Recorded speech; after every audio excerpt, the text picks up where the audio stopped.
Hey everyone, welcome to this very unplanned video. So unplanned that I forgot to put on my rings. So let me do that. So what we are going to do today is look at what I learned in 2019. I don't know if you have this issue as well. Personally, I never remember all the things I learned, all the things I did, all the things that happened in my life. And instead of preparing this video like a good YouTuber, I decided what I'm going to do is randomly scroll through my Instagram, pick a post from last year, I think 3 posts or so, and talk about the lesson that I outline in that post and the context that it had within my life. So hopefully you are going to learn something from this video. I will remember some stuff that I learned and may have to remind myself of. And we're just going to go through this together. Let me know what the things you learned were in 2019, what you think the most important things were. And let me know if these messages from my past Instagram resonate. This is kind of a new concept to me because I usually plan my videos a lot. I have my Instagram ready right here, and I will start scrolling in a minute. If you have an Instagram that is very active, where you talk about your own insights, feel free to do this alongside me, or you simply listen, you simply think about your own year, think about the lessons that I learned and see what comes of it. So let us get to the first post then. Yeah, I'm gonna close my eyes and just pick a random post. Okay. Is it from 2019? Let me see. Nope, November 2018. This is working great already. Okay. What do we have here? September 12th, 2019. This is a picture of me looking at my journal. So let me read you the post, or I have to read it myself. Sometimes rummaging in your own extensive toolkit won't cut it. For sure, all of us in this community have a lot of theoretical knowledge, methods, and ideas, but when it comes to helping ourselves, it's sometimes hard to choose the right tool from that box. That's why I create the content that I create, not just to educate and show new pathways, but also so you guys can rely on my channels as an inspiration for your own path, even if you already know the method or theory I explain. Maybe it's just the right time for you to reactivate that mental pathway, and that's why you're coming across my post, video, magazine, article, or whatever. I create to inspire and to educate equally. And honestly, sometimes I feel like I have to take my own advice and read a random post I made ages ago. Did I really just write that? This is so meta. By the way, blah, blah, blah, if you like what I do, just marketing stuff. Oh my gosh, so this post actually talks about what I am doing right now, which is that sometimes you have to trust in synchronicity and have to trust the messages from the universe rather than trying to always get a clear outline, a clear plan of what you want to do or what you want to achieve. So quite beautiful. This is actually a lesson that I learned in 2019 big time, because I'm someone who is very organized, very planned. I don't trust in a lot of things. I noticed that. I feel like I'm a trusting person, but when it comes to reaching my goals, I usually don't like to release control. If I release control of a goal, it's because I have given up on it. And in 2019, I learned that sometimes things take time, sometimes things need to grow in an organic way and need to evolve in a slow way, with me trusting that it will be okay. Some of you may have seen that I discovered affirmations for myself lately, that I use those more. And one of my absolute favorites is I invite easy and surprising solutions into my life. And this is sort of that idea of releasing control, of always needing to reach my goals, of always having to overwhelmingly take action, take control of what comes into my life. Sometimes it's okay to simply trust what is coming into your life rather than being obsessive with achieving your goals and doing everything you can. And of course, you know, sometimes we need to do things on the physical, in the physical realm in order to achieve our goals. But sometimes it's also about release. Sometimes it's also about trust. And that is really what this post is about. And that is what I see in my content. I see it as the inspiration that I put out there for others to find their way. Because just as I get inspired by other creators and by what they talk about in their journeys, so do I want you guys to be inspired by the things I put out there. And I hope that my content can do that, whether it's a new method or a new tarot spread, or I talk about a personal experience, or I talk about my spirituality, my spiritual practice.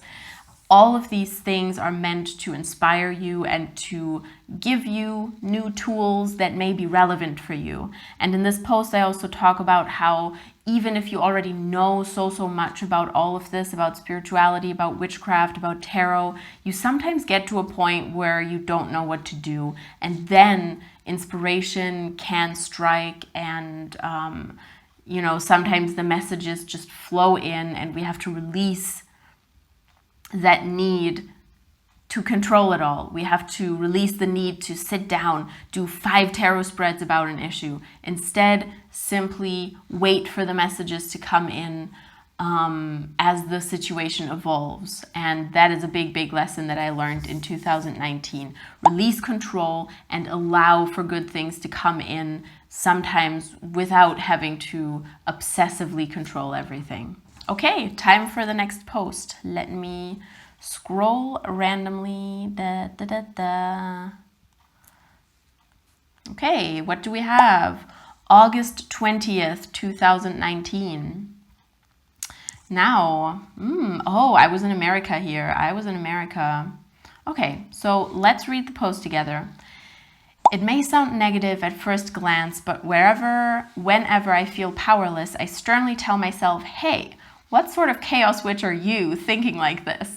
And it helps a lot. I remember where my agency lies and can reconnect with my own wishes. Do you have a stern reminder to yourself like that? And then I just talk about the cards. The 2 cards I drew for the first day in California are absolute perfection. The 9 of Swords is reminding me not to get overwhelmed by culture shock and my overactive imagination.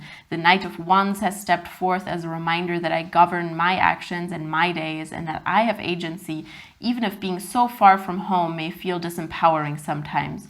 But what sort of chaos witch would I be if I couldn't claim my power literally everywhere, right? What an adorable post. So this was the first day I was in America. I was in California for 4 weeks this year. I actually haven't talked a lot about this on my channel, but I think this post perfectly sums up a big lesson that I learned there, which is that even when I feel like I'm out of control, I can be in control. And this is like kind of the opposite of what I just said, release control of things. This is the opposite. This is take control of things. 2 lessons that are basically polar opposites. So let me talk about chaos magic for a quick second here and the meaning that the chaos star has for me. I've been wanting to make a video about this as well. The best story that I can tell about this is actually not in California, but it is about me on a Friday when I wanted to get really active about my business and film videos, etc., having to go to the doctor. I went to the doctor. I had to sit there for 3 hours, I think, waiting, or 2 hours, and it drove me insane. However, as I was sitting there like, I finally want to work again. I can't waste my time sitting here in this doctor's office, I can't waste my time waiting so much. As I was in this state, I was also reading a book called Condensed Chaos. Maybe some of you will know that. It's by Phil Hine, one of the big names in the chaos magic community, if there is such a thing. I honestly haven't seen much of a community around it, but I'm sure there is. And what I took from that book that day was that in the end, I decide what I do with my time. Even when I am at a doctor's office, I don't have to see that as a hurdle. I can see that as an opportunity to reflect, to read, to do all sorts of things. And sometimes I get so wrapped up in waiting or in the moment or in, sitting on a train for hours that I don't think of the possibility of working or doing something productive. It sounds weird because a lot of people don't struggle with this, but to me, when I'm on a plane for 8 hours and I take 2 books to read, my Kindle, a 3DS to play games with, I end up not doing any of it. And I can't quite tell you why. It's just because I don't have the motivation or something. And on that day, it reminded me that even when I'm stuck in situations like this, I can summon inspiration. I can summon some sort of will to do something from within myself that will make me feel more fulfilled than waiting and suffering and dozing away on the plane or whatever. And I think that is very important. And additionally, what this also referred to was the fact that when I lived in America, I was always just on the couches of friends, which means that I was very afraid that I wouldn't have enough alone time. I wouldn't have enough time to govern my own days, However, that's not what it was like in the end, because I still can control. I can still speak up about my needs. I can still speak up about my wants. And that is something that I'm was surprisingly bad at, because I am an INFJ, if you know what that is, Myers-Briggs personality typology. And we have a mode of functioning that is called a cognitive mode that is called external feeling. And external feeling makes you feel into what other people want and mold your own wishes according to what they want, often without you even noticing. And that is something I do very intensely still today, but I'm working on it. And that was one of the big lessons, I think, of 2019, that sometimes it's good to release, to consciously tune into what I want, to take a minute, even if I have to remove myself from a social situation, and think about what is right for me. It is still very, very hard for me to figure out because I default to doing what is good for others and to feel into what they need and what they require. But I'm learning to be more conscious of it and to more consciously make decisions that are good for me. So that was the second lesson. I can be in control. This is also related to the famous hanged man moment that I sometimes talk about with the tarot card, the hanged man, where you are stuck in a situation, but you use it for enlightenment, you use it for reflection. For example, when I was at a family gathering in October, that happened to me as well. I was able to sit there and watch everyone argue. I will put a link to a video I did about family gatherings below where I go more into detail about that. I was able to reflect on what is going on around me and kind of appreciate how I deal with my own shadows and with the shadows of my family as I was watching all of them bicker and all of them arguing and being weird, So that's the lesson. You can always find some manner of control or sense even when you are stuck in a situation that you don't necessarily want to be in. Next post. Let us scroll. I will go down a bit towards the beginning of the year more. No, this one is boring. This one is also boring. Here we go. March 31st, 2019. This is a good one, I think. Let's read. It's funny. As an Aries, I should have superpowers during Aries season right now, but I don't currently. Well, let's say my superpower is being honest with myself and acknowledging that I need time to intuitively follow what I want to do rather than pushing myself to follow a strict schedule on the weekends.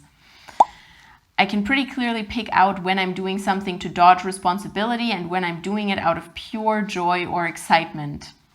I can't pick that out clearly as I am now. Congratulations, March, Anya. You were further ahead than me. Yesterday I binged some Monster Rancher and Kamikaze Kaito-Jan, 2 animes, not because I was dodging something that would make me happier but might be more difficult, but rather because I genuinely knew it was right for me in that moment. So, what is this rant about? I guess being vigilant towards your needs and not letting anyone else tell you what is good for you or bad for you.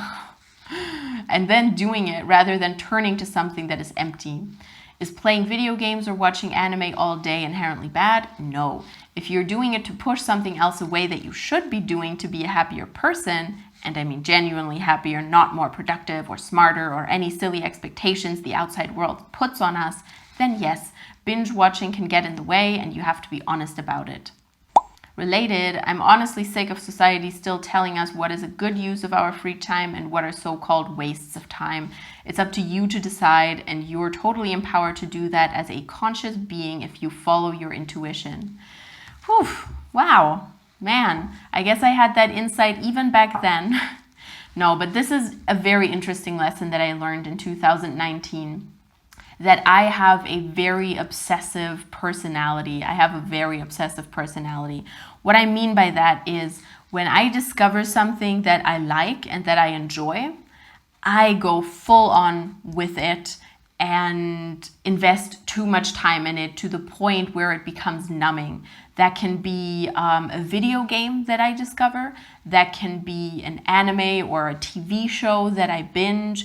That can be a new person that I get to know. It can be any sort of new activity that I engage in that makes me feel good about myself. And then suddenly I find myself doing only this activity or thinking about it permanently or wanting to do it permanently. That is very problematic because it distracts me from other things.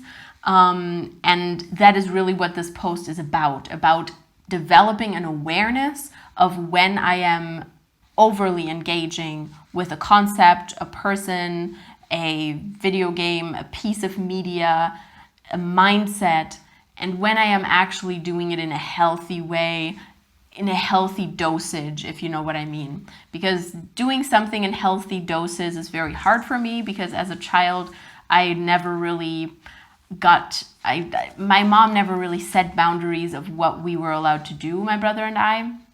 So we just did what we wanted, and as often and as much as we wanted, whether it was TV, video games, anything. So I'm not very disciplined when it comes to that, and I'm also not good at tuning in when I have had enough of something. Let me know if you're good at that, because I don't know if this is a general issue of my generation or something, but can you judge when you've had enough of something and should stop doing it? I have that same issue with food, honestly, as well, where I just can't stop eating. So this is sort of similar to the second lesson that I was talking about. If I had to boil it down in a sentence, I would say, be mindful of when an exercise or an action that you do with passion becomes numbing. And then stop doing it and do it in healthy doses instead. Big learning. Okay, let's do one more. I'm having quite a lot of fun with this, actually. Ooh, here we go. February 26th, 2019. This is about New Year's resolutions, about the resolutions I had for 2019. Let us read together. The waning moon after the 0-degree Virgo full moon has tried its best to wreck my routines, my new routines. I was marvelously fine the 10 days before the full moon, and then a switch just got flipped. Now I really have to try to stick to it rather than it coming natural to me, sort of exciting. This is very interesting because I have this effect very often where I'm enthusiastic about a new routine, and when it actually becomes hard to follow it, that's when I stop. I think everybody does this, so it's not that interesting, but it happens. You know, and this is where the true test is. When the routine becomes something that you don't want to do anymore, do you continue doing it or do you stop? Let's read on. What are my new habits? Not picking up my phone first thing in the morning. I've done this for a while and it's so helpful to leave it alone for an hour. Working out every day and changing up my stale morning routine. I also have a new weekly reset routine that allows me to start the week with a cleaner slate. Yeah. So, let's talk about this. Let's talk about my habits from back then, my New Year's resolutions. Not picking up my phone first thing in the morning is still something that I struggle with. Sometimes I feel it is very toxic for me, and sometimes I feel like it is okay. My best trick for this, I've mentioned this before, is to put a book of poetry on top of your phone. If your phone has to be next to your bed because you have an alarm or whatever, put a book of poetry on it. If your phone does not need to be close to your bed, put it the fuck away. Put it somewhere else. Put it in a drawer, put it on a table where you can't reach it the moment you wake up. But the book of poetry helps because then I can read a poem first thing in the morning and not grab at my phone immediately. The second thing, working out every day. I don't do that. I don't think it's necessarily healthy to do it anyways, but my workout routine is going pretty well. I'm going to the gym and yeah, it's fine. Stale morning routine, yes. I had a very, very uninspiring, stale morning routine for probably 2 to 3 years where I always did the same thing. I ate breakfast, watched YouTube, random YouTube stuff, not even good, inspiring YouTube stuff, and then just sort of chilled, did my makeup, and then went to work. Not interesting, not inspiring. And nowadays, I just wake up and I do what I feel like. And not having a set morning routine is very, very good for me. At the same time, it does lend itself to me scrolling on my phone, but that is within my control to change, you know? So in general, I think consuming different sorts of content, whether it's reading or watching a video or whatever, every morning is much more inspiring for me than doing the same thing every day and watching like useless YouTube videos.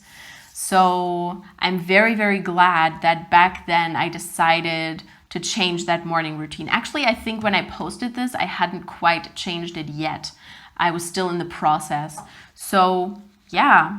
I think the biggest takeaway that I had in 2019 was also that stability and stagnation are very close to each other, and I need to be careful, especially with my obsessive personality of doing things over and over again and focusing on them too much. I have to be careful not to slip into stagnation when I get obsessive about something. And the morning routine was stagnant, uninspiring, not fun, not a good start to my day. So I'm very glad that I was able to change that in the course of the year. Okay, I think I'm going to do one more. I'm kind of addicted to this now. Is that weird? Is that weird? I'm just going to choose a picture that I like. Ooh, this one's good. So in the picture you have me holding a book, Witch by Lisa Lister, saying, "Remember your magic, remember you are magic." Beautiful picture. So let us read together. Tuning into my body. Damn, physical healing has been a topic for me lately. I've got a new big tattoo to heal. There's the most terrible inflamed sore from hell in the back of my mouth that hurts whenever I eat, talk, exist, and my immune system is going on vacation while the bloody part of my cycle starts. TMI much? In other words, I gotta take damn good care of myself. But I've gotten good at that. I can read the signs of my body. I can tune into my physical vessel and its struggles when I give myself the time. When I have certain aches or wounds, I know that's a message to go slow now or pay for it later. So yeah, TMI, mouth sores are one such telltale sign. Don't ignore your pains, listen to them. Body scan meditations are great to give yourself space and time to listen rather than suppress. Whew. This is another lesson that I need right now because my immune system, the past 2 months, the winter has been rough. It has been rough. Maybe you hear that my voice is still a little bit sore, a little bit weird. I was sick for a long time, which never happens. In the last 5 years, I've only been sick like 5 days. And now this sickness, this cold stretched itself for like 5 weeks.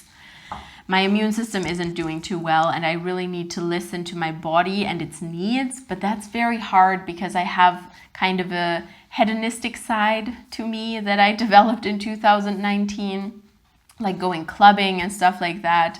And it has become such an important part of my life that when my body says, hey, chill, it's very hard to listen and very hard to ignore my urge, my obsessive urge to go partying or to, you know, go dance. That is like the important thing for me. Yeah, so I need to listen to that message right now. Amazing, amazing. Okay, all of those were super interesting and super helpful and relevant to what is going on in my life now, actually. So I guess I didn't quite incorporate the messages as much as I thought I did.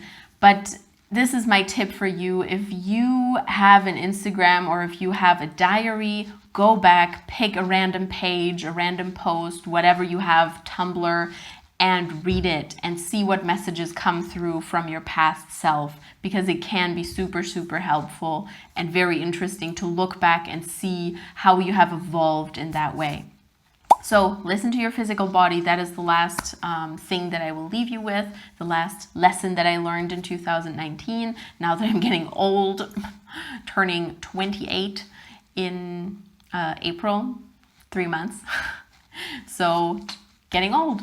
You gotta listen to your body. And I'm going to link some interesting videos for you below. That was my microphone almost falling off.